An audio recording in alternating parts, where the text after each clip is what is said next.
Viewers అందరికీ నమస్తే. ఈ సెషన్లో మనం కొమరం భీం ఆసిఫాబాద్ జిల్లా గురించి నేర్చుకోబోతున్నాం. మరి ఆసిఫాబాద్ జిల్లాకి కొమరం భీం అనేటటువంటి పేరు ఎందుకు పెట్టారో మీ అందరికీ తెలిసే ఉంటుంది. కొమరం భీం జల్ జంగల్ జమీన్ అనేటటువంటి సిద్ధాంతం పుణికిపుచ్చుకొని నిజాంపై తిరుగుబాటు చేశాడు. ఫైనల్గా ఆయన 1940లో ఆయన చనిపోవడం జరిగింది.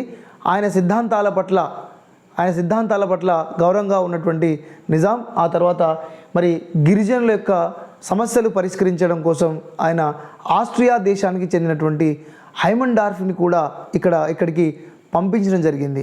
హైమన్డార్ఫ్ అది కూడా నేర్చుకుందాం. కొమరం భీం ఆసిఫాబాద్ జిల్లా. మరి కొమరం భీం ఆసిఫాబాద్ జిల్లా ఒకప్పుడు ఇది జిల్లా కేంద్రంగా ఉండేది. ఓకే, ఇది 1913 మరియు 1941 వరకు ఇది అప్పటి జిల్లా కేంద్రంగా ఉండేది. మన ఆసిఫాబాద్ జిల్లా ఆదిలాబాద్ జిల్లాకి కేంద్రంగా ఉండేది. ఎప్పటి నుంచి ఎప్పటి వరకు? 1913 నుండి 1941 వరకు ఇది ఆదిలాబాద్కు జిల్లా కేంద్రం. ఏడిబి ఆదిలాబాద్ జిల్లా కేంద్రం ఇది. It's head quarter of Adilabad district between 1913 to 1941. చాలా important. The old name of Asifabad is Jangam or Janagam. ఇది గ్రూప్ 2లో వచ్చింది. ఓల్డ్ నేమ్ జంగాం అనేటటువంటిది ఓల్డ్ నేమ్. దీన్నే జనగాం అని కూడా పిలుస్తూ ఉంటారు కొంతమంది. Jangam or Janagam is old name of Asifabad. Okay, మరి ఈ ఆసిఫాబాద్ జిల్లా కేవలం మహారాష్ట్రతో మాత్రమే సరిహద్దు పంచుకుంటుంది. Maharashtra. It's sharing boundary with only one state, that is Maharashtra. And it also sharing boundary with Adilabad. ఇది ఆదిలాబాద్ జిల్లాతో మరియు నిర్మల్ జిల్లాతో, అదేవిధంగా ఎంఎన్సిఎల్ మంచిర్యాల జిల్లాతో సరిహద్దు పంచుకుంటుంది.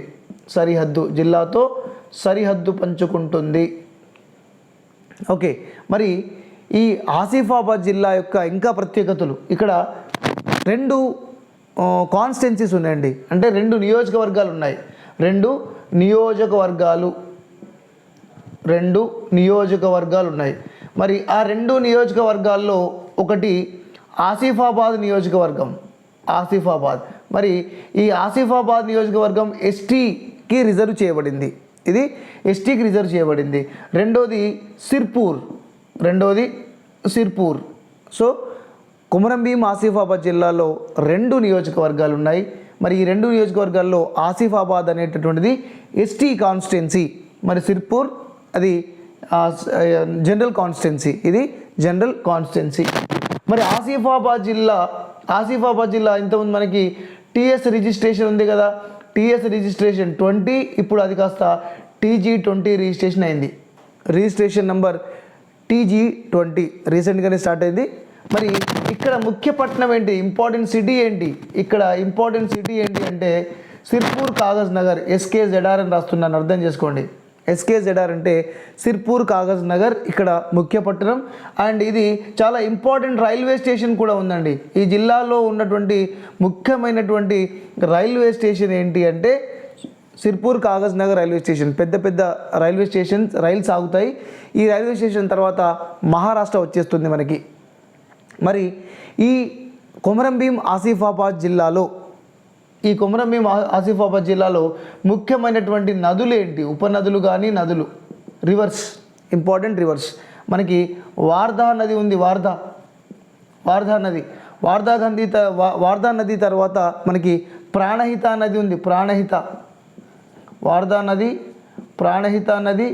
అదేవిధంగా ఈ నదులలో కలిసేటటువంటి కొన్ని రకాలైనటువంటి వాగులు కూడా ఉన్నాయి. ఉదాహరణకి పెద్దవాగు, చాలా ఇంపార్టెంట్. పెద్దవాగు తర్వాత ఎర్రవాగు తర్వాత చెలిమెల వాగు. ఇవి ముఖ్యమైనటువంటి వాగు. వార్ధా, ప్రాణహిత, పెద్దవాగు, ఎర్రవాగు, చెలిమెల వాగు అనేటటువంటివి ఇక్కడ ఉన్నటువంటి ముఖ్యమైనటువంటి వాగులు. లేదా చిన్న వట్టి వాగు కూడా ఉందండి. ఇంకొక వాగు కూడా ఉంది, అది వట్టి వాగు. ఇవన్నీ కూడా ఇంపార్టెంట్ చిన్న స్ట్రీమ్స్. ఓకే, ఈ జిల్లాకు సంబంధించినటువంటి ముఖ్యమైనటువంటి నదులు లేదా స్ట్రీమ్స్గా మనం చెప్పుకోవచ్చు.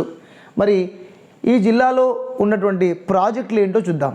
ప్రాజెక్టులు, ఈ జిల్లాలో ప్రాజెక్టుల కంటే ముందు ఇక్కడ ప్లేస్ ఉంది కాబట్టి ముఖ్యమైనటువంటి క్రాప్స్ ఏంటి, పంటలు. ఆసిఫాబాద్ జిల్లాలో ముఖ్యంగా పండే పంట ప్రత్తి లేదా పత్తి. ఓకే, పత్తి అని రాసుకుందాం. పత్తి. Cotton mostly gross in Asifabad. Cotton తర్వాత ఇంపార్టెంట్ క్రాప్ ఏంటంటే ప్యాడీ అంటే వరి. సార్ పత్తి ఎక్కువగా ఎందుకు పండుతుంది? ఎందుకంటే మనకి ఇక్కడ బ్లాక్ సాయిల్ ఉన్నాయి కాబట్టి ఇక్కడ ఎక్కువగా పత్తి పండుతుంది.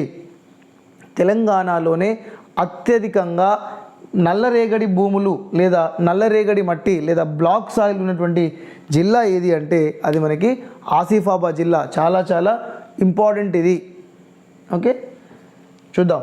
ఇంకా దీని తర్వాత ఆసిఫాబాద్ జిల్లాలో ఉన్నటువంటి ప్రాజెక్టుల తర్వాత ఆసిఫాబాద్ జిల్లాలో ఉన్నటువంటి దర్శనీయ ప్రదేశాలు, తర్వాత ఆసిఫాబాద్ జిల్లాలో జాతరలు, ముఖ్యమైనటువంటి జాతరలు, అదేవిధంగా ఇండస్ట్రీస్ కూడా చూద్దాం. చాలా ఇంపార్టెంట్ ప్రాజెక్ట్స్ ఉన్నాయండి ఇక్కడ. ప్రాజెక్ట్స్ మరి ఇంపార్టెంట్ ప్రాజెక్టులో ఫస్ట్ ప్రాజెక్ట్ పెద్దవాగు ప్రాజెక్ట్ ఇవ్వచ్చు మనకు. పెద్దవాగు ప్రాజెక్ట్.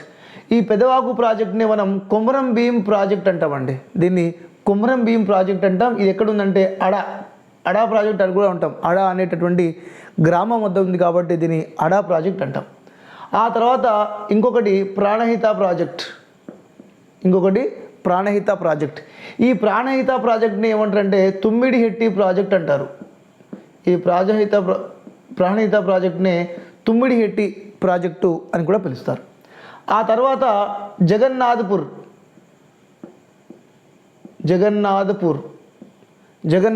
దగ్గర ఉన్నటువంటి ప్రాజెక్ట్ని జగన్నాథ్పూర్ ప్రాజెక్టు.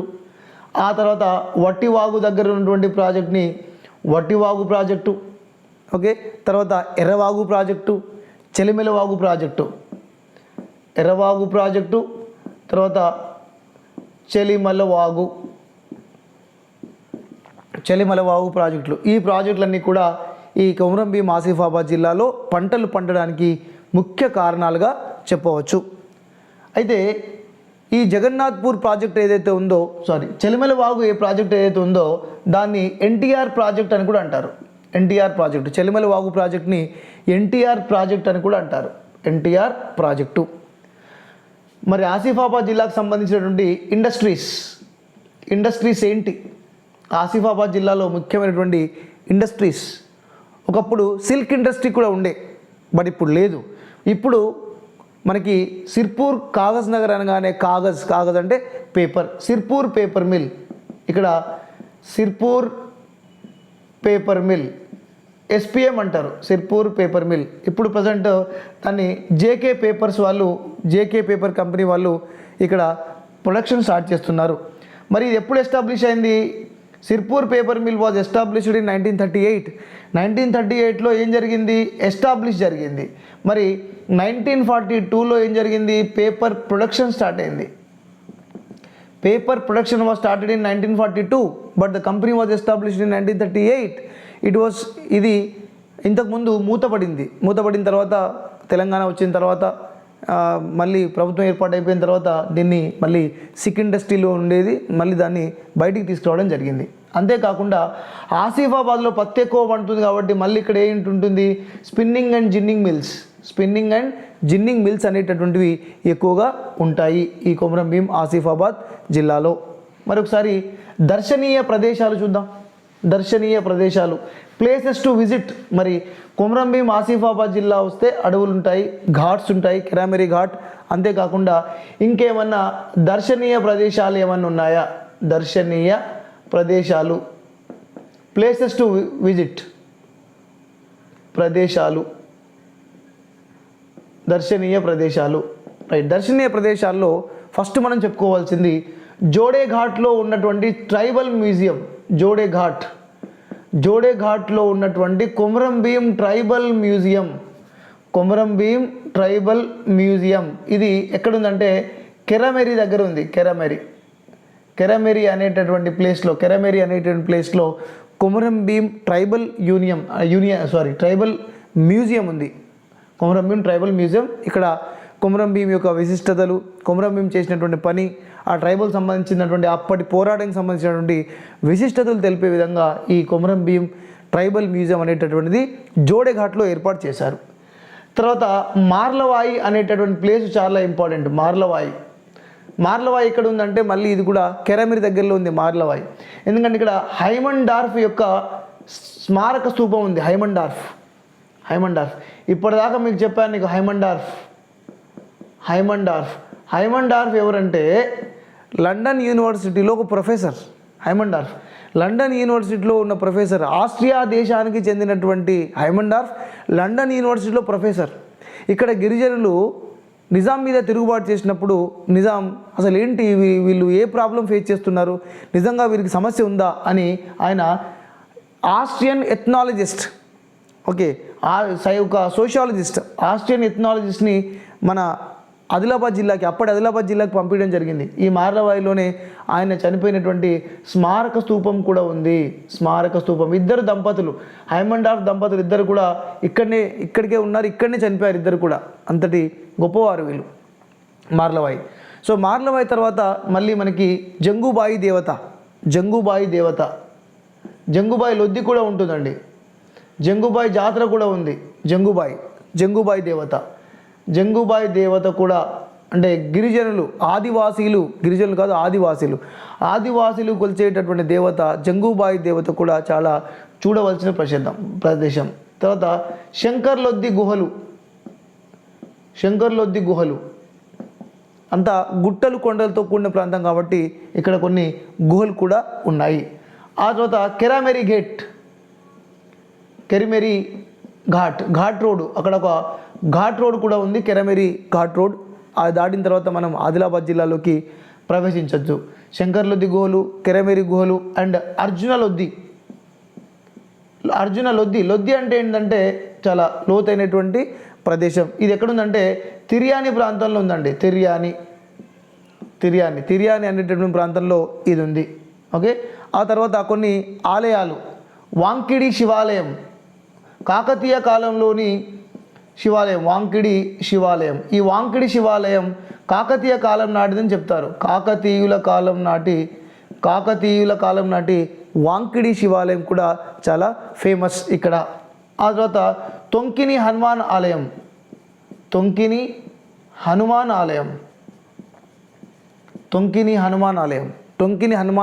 ఇది కూడా చాలా ఫేమస్. ఇంకా శివమల్లన్న చాలా ఫేమస్. ఇది శివమల్లన్న ఆలయం ఎక్కడుందంటే కాగజ్ నగర్కి దగ్గరగా ఉన్నటువంటి ఈస్గామ్లో ఉంది. ఈస్గామ్ ఇక్కడ జాతర కూడా జరుగుతుంది. ఈస్గామ్ జాతర. ఆ తర్వాత మాణిక్గూడ గుహలు.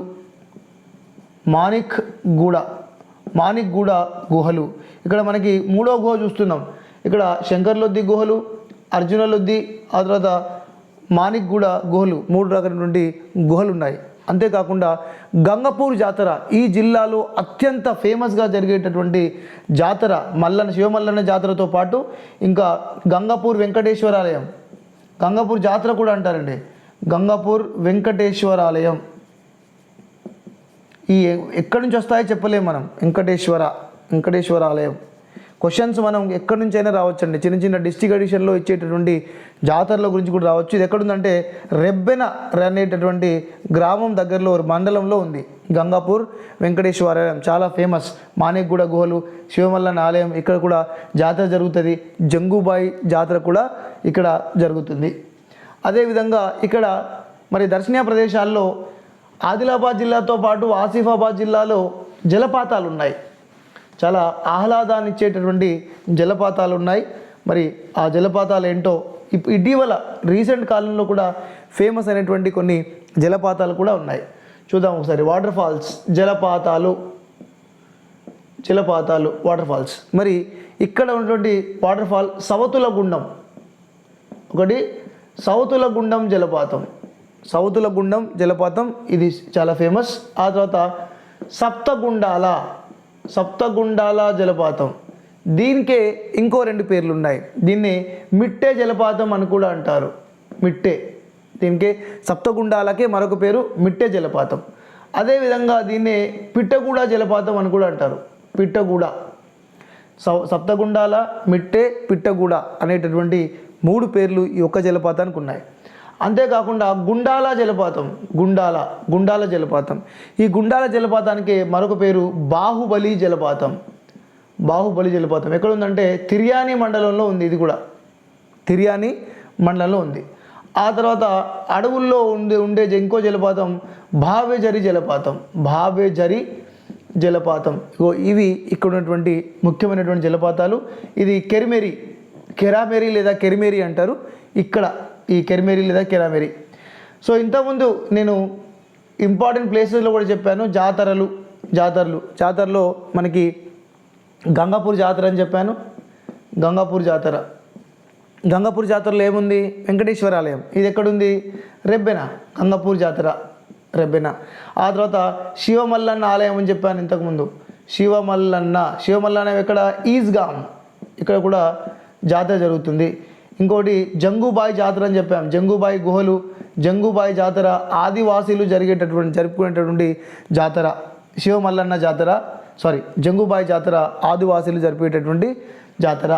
ఇవి ఇక్కడ ఉన్నటువంటి ఇంపార్టెంట్ ప్లేసెస్. మరి అంతేకాకుండా ఇక్కడ ఇంకా ఇటీవలి కాలంలో కొన్ని ముఖ్యమైనటువంటి విషయాలు చోటు చేసుకున్నాయి. అది కూడా నేను మీకు చెప్తాను. ఆసిఫాబాద్ జిల్లాలో ప్రీ హిస్టారిక్ సైట్స్ ఉన్నాయి.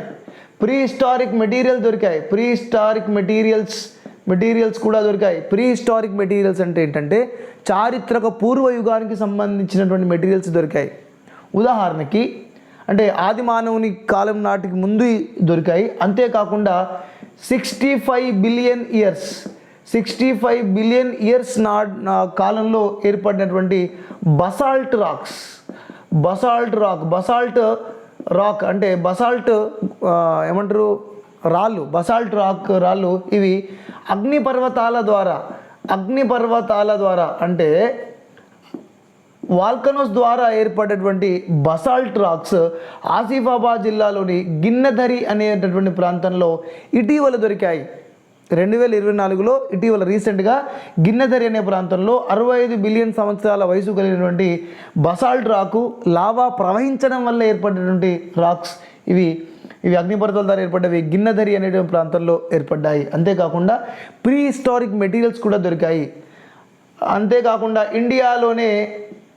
ఇండియాలోనే మనకి రాబందులు ఎక్కువగా ఉండేటటువంటి ప్రాంతం బెజ్జూర్. ఈ బెజ్జూర్ దగ్గర ఉన్నటువంటి పాలరాపు గుట్ట. ఈ పాలరాపు గుట్టలో రాబందులను సంరక్షించేటటువంటి ప్రాజెక్టు చేపట్టింది మన అప్పటి గవర్నమెంట్. సో తెలంగాణ రాష్ట్రం రాకముందు నుంచే ఇక్కడ రాబందులు వల్చర్స్ సంఖ్య బాగా తగ్గిపోయింది. సో ఈ వల్చర్స్ అనేటువంటి ఎక్కువగా పాలరాపు గుట్ట ప్రాంతాలు ఉంటాయి కాబట్టి ఇక్కడ వీటికి ఫీడింగు, ఇక్కడ వీటి బ్రతికి ఈ ఫుడ్ చైన్ అంటే ఇవి సస్టైన్ కావాలి, ఇవి బ్రతకాలి, ఇంకా ఇవి డెవలప్ కావాలి ఉద్దేశంతో ఇక్కడ రాబందుల సంరక్షణ కేంద్రాన్ని కూడా ఈ బెజ్జూర్లో ఏర్పాటు చేశారు. ఇక్కడ పాలరాపు గుట్టలో ఏర్పాటు చేశారు. మరి ఇక్కడ ఈ జిల్లాకు సంబంధించినటువంటి ఇంపార్టెంట్ పర్సన్స్ మరి జిల్లాకు సంబంధించిన ఇంపార్టెంట్ పర్సన్స్ కొమరం భీం, జల్ జంగల్ జమీన్ అనేటటువంటి నినాదంతో మా 12 గ్రామాలకి అటానమస్ కావాలి, మా గ్రామాలను మేమే పరిపాలించుకుంటాం ఓకే అనేటటువంటి ఉద్దేశంతో వారు తిరుగుబాటు చేయడం జరిగింది. సో ఆయన కొమరం భీం. ఆ తర్వాత ఇక్కడ నుంచి వచ్చినటువంటి ఇంకొక వ్యక్తి కొండ లక్ష్మణ్ బాపూజీ. మరి కొండ లక్ష్మణ్ బాపూజీ ఆసిఫాబాద్ జిల్లా వాంకిడి ప్రాంతం వారు. ఈయన ఎమ్మెల్యేగా కూడా 1969 టైంలో ఎమ్మెల్యే, మంత్రి పదవికి రాజీనామా చేసినటువంటి మొట్టమొదటి తెలంగాణ ఉద్యమకారుడు. అంటే 1969 తెలంగాణ మూమెంట్లో ఆయన మంత్రి పదవికి రాజీనామా చేసినటువంటి మొదటి వ్యక్తి ఇదండి. సో ఇది కొమరం భీం ఆసిఫాబాద్ జిల్లా గురించి ఒక విశేషాలు గుర్తుపెట్టుకోండి. ఇది కొమరం భీం ఆసిఫాబాద్ రాజధాని. ఒకప్పుడు కొమరం భీం అంటే ఆసిఫాబాద్ అంటే ఇది గోండుల రాజధాని. గోండులు, ఇక్కడ గోండులు ఉంటారు. గోండుల రాజధానిగా ఉన్నటువంటి ప్రాంతం. అంతేకాకుండా 1932లో ఇక్కడ డిపో ఉండే, డిపో నిజాం కాలంలో ఇక్కడ ఒక డిపో కూడా ఏర్పాటు చేయబడింది. Depot, RTC depot, road transportation depot కూడా ఏర్పాటు చేయబడింది. ఇది ఒకప్పటి ఆదిలాబాద్ జిల్లాకి కేంద్రంగా కూడా పనిచేసింది 1913 నుంచి 1941 వరకు. సో ఇది కొమరం భీం ఆసిఫాబాద్ జిల్లా గురించి 360 డిగ్రీస్ ఎక్కడ కూడా మనం మిస్ అవ్వకుండా దాదాపుగా డిస్టిక్ మొత్తాన్ని 99.99% మనం కవర్ చేసాం. మీకు అర్థమైతే మిగతా వాళ్ళకి షేర్ చేయండి, లైక్ చేయండి, కామెంట్ చేయండి అండ్ సబ్స్క్రైబ్ చేయడం మాత్రం అస్సలు మరవద్దు. So thank you. I wish you all the best to all the aspirants.